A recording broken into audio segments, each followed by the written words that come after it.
viewers, today I will teach you how to lube a cube with maru lube. You want a maru lube, a cube and a newspaper. First, keep the newspaper and keep the lube here and keep the cube in the middle. Now open the box of the lube. Keep the box here and there will be a lock here. You have to tightly open it so it will be open. So then you have the loop. Then here's a gap, so you can see. Just keep it there and just press it slightly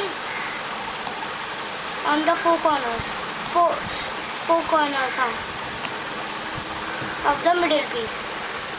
Now keep your cube stiff. Don't touch your cube for 10 minutes and do a trigger.